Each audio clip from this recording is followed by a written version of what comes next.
Bonjour à tous, bienvenue au bord de l'eau. Aujourd'hui avec Jérôme. Salut. On va vous emmener pêcher des brochets. On est fin de printemps un peu tard, mais on fait comme on peut.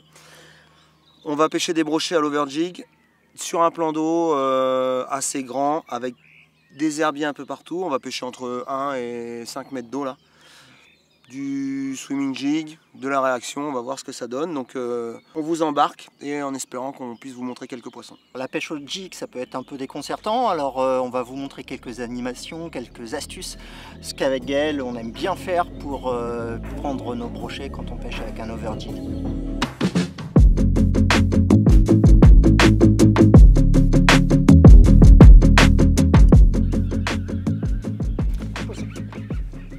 Oh, décroché. Je viens de décrocher un poisson, bon c'était pas un gros poisson mais quand même. Donc du coup je vais assouplir la brosse. Je vais juste l'écarter un petit peu là, comme ça elle est un peu moins dure. Et quand sous la pression de la mâchoire, ça va, comme c'est pas des poissons qui mordent très violemment, surtout les petits, sous la pression des mâchoires ça va permettre de mieux atteindre la pointe de l'hameçon et ça va peut-être me faire ferrer plus efficacement et piquer le poisson plus profondément.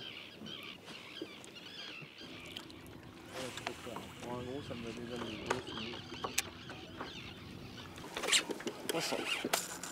Joli. Ouais, je l'ai en roll mode, c'est correct, un piqué bizarre. Voilà, pour le coup, il s'est débridé. Cool.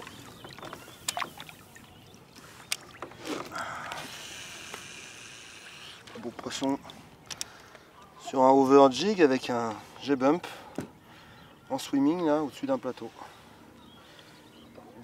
Je vais vous donner une petite astuce si y en a qui pêchent souvent les herbiers là, des gravières, des choses comme ça là. Donc là quand je tire sur ma canne, on voit bien je suis dans les herbiers. J'ai un jig lourd volontairement et il y a des journées où ça marche très bien, c'est qu'on va partir assez bas là et on va vraiment chercher à sortir très vite de l'herbier et le laisser redescendre en chute libre derrière. Donc là on imite vraiment un truc qui va partir et redescendre. Il faut que ce soit lourd, en général il faut que ça vibre, c'est pas plus mal. Et ça va déclencher vraiment des touches réflexes. Le jour où vous êtes dans le dur du dur et qu'il n'y a pas du tout de touche, il y a plein de fois où ça vous permettra de prendre quelques poissons. Alors évidemment ce ne sera pas forcément on va dire la guerre, mais par contre vous allez prendre des poissons là où vous n'en prenez pas autrement. Donc d'un côté ça va quand même vous sauver votre partie de pêche. Donc on n'hésite pas, on tire fort, on tire sec, on fait monter et après surtout on l'abandonne. Et vous surveillez bien cette phase de descente. Vous regardez votre tresse, si jamais c'est pour ça qu'il faut avoir une tresse fluo, si jamais elle se pose avant l'heure, en général on sent bien le toc. Hein. Franchement quand il l'attrape comme ça, on sent très bien le toc, mais si elle se pose avant l'heure, vous n'hésitez pas à ferrer. Donc tout ce qui est là, on est en train de pêcher les herbiers de Potamo. C'est vraiment des herbes qui montent. Et c'est régulier que les poissons soient dedans, au pied là, et donc on tire, on le laisse descendre dedans et on se prépare à ferrer. Donc ça c'est une belle petite astuce qui marche très très bien. Si vous pêchez des herbiers un peu plus, pour ceux qui pêchent les canaux du bord et tout ça, il faut savoir que le overjig là, il n'y a rien qui vous empêche de le ramener comme une cuillère, c'est-à-dire que vous le lancez à travers les nénuphars, vous moulinez en continu, il y a des journées où ça marche très très bien. Donc là c'est davantage quand les poissons sont actifs, mais là on s'embête pas, on le laisse aller à la profondeur où on veut et après on mouline comme une cuillère. Si jamais vous n'êtes pas un as du ferrage, vous écartez bien la brosse. Et là, ça ne posera pas trop de soucis. Vous attendez de sentir le poids, vous continuez de mouliner. Normalement, vous allez réussir à en prendre les plus jolis comme ça. Donc voilà, c'était les deux petites astuces. C'est pas forcément, on ne doit pas forcément animer un jig tout doucement au fond, loin de là. Ou on ne doit pas forcément, justement, chercher à épargner la susceptibilité des poissons. Il y a des fois, il faut vraiment rentrer dedans. Donc maintenant, c'est à vous de jouer. Il s'est tanké dans l'herbe. Ça va venir. Il faut tirer. Hein. Quand même des trucs déjà.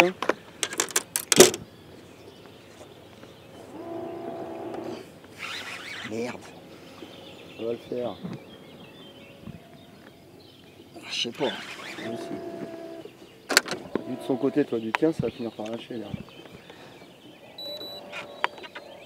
Voilà, ça va la couper là, tu vois. Ça bulle, c'est bon, il coupe, il coupe. Oh, c'est pas si gros que ça. Il m'a mis un roche. Tu t'es fait mettre à la main par un 70. Mais il est venu me le prendre tellement fort.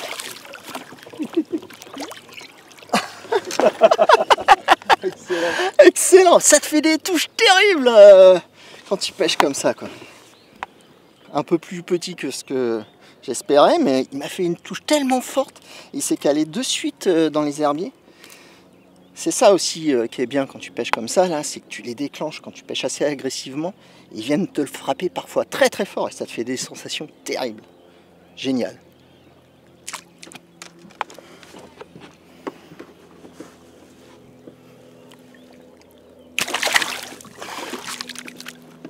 Yeah. Comme quoi, en fait, l'observation, c'est aussi important parce que je voyais pas mal de perches suivre mon overjig depuis qu'on a commencé. Vraiment beaucoup de perches entre 10 et 15 cm. J'ai voulu rappeler la tache orange, des perches et tout ça, le côté hachuré sur un leurre. Et a priori, j'ai une touche de qualité avec un poisson correct. Donc, je suis content d'avoir mis en application l'observation. Ça m'a rapporté un poisson. Donc en fait, dans l'animation, c'est assez simple. Je pêche en swimming, c'est-à-dire que en fait, je vais essayer de lui faire garder une certaine hauteur d'eau, alors plus ou moins haut en fonction de l'activité des poissons et puis de la hauteur des herbiers. Et donc je le laisse descendre et quand j'estime qu'il est à la hauteur recherchée, j'essaie de le tenir dans la couche d'eau. Alors il y a plusieurs façons, soit en linéaire, très classique, et de temps en temps, je fais des arrêts où je remonte le leurre, et ce qui lui fait faire des variations sur une certaine hauteur, 50, 60, 80 cm en fonction des amplitudes que je veux donner. Et l'idée en fait c'est ça, c'est de tenir une couche d'eau et de varier sur une certaine amplitude dans la couche d'eau par des petites animations, alors plus ou moins sèches, plus ou moins amples, selon l'agressivité des poissons et leur humeur. Donc là par exemple, sur ce que j'ai fait ce matin et qui m'a rapporté quelques poissons, c'est de ramener assez linéairement et de temps en temps soit de l'arrêter pour le laisser descendre sur 80 cm, le reprendre et à l'inverse le remonter de 80 cm, 1 mètre et le laisser descendre. Et c'est à chaque fois sur ces phases de relâcher où j'ai eu des touches. Ça me permet en plus de varier avec parfois les herbiers qui montent plus ou moins haut, donc ça me permet de jouer avec ça.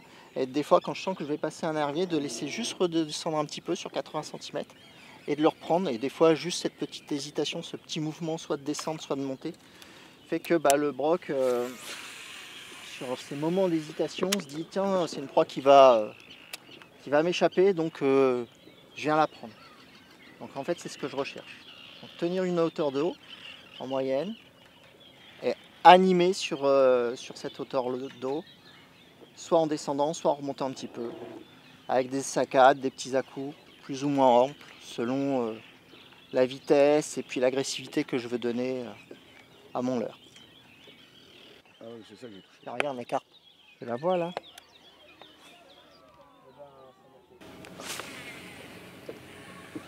Qu'est-ce qu'il mange?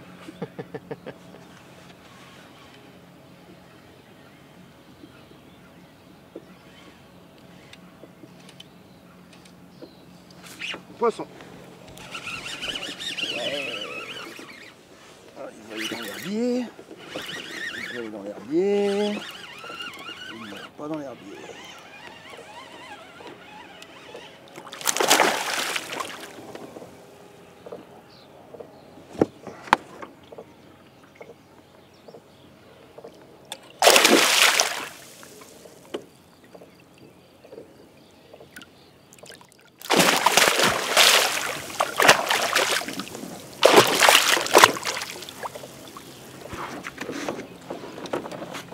Lui, c'est un normand. Ah là, moi j'ai la queue.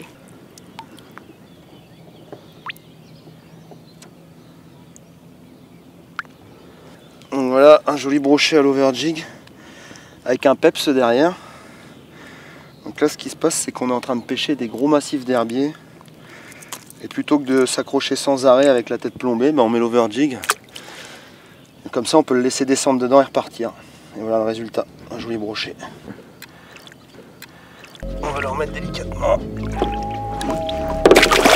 C'était un beau combat, c'était une belle touche, ça fait bien plaisir. Quand il a mangé la queue de mon peps, là il va marcher beaucoup moins bien.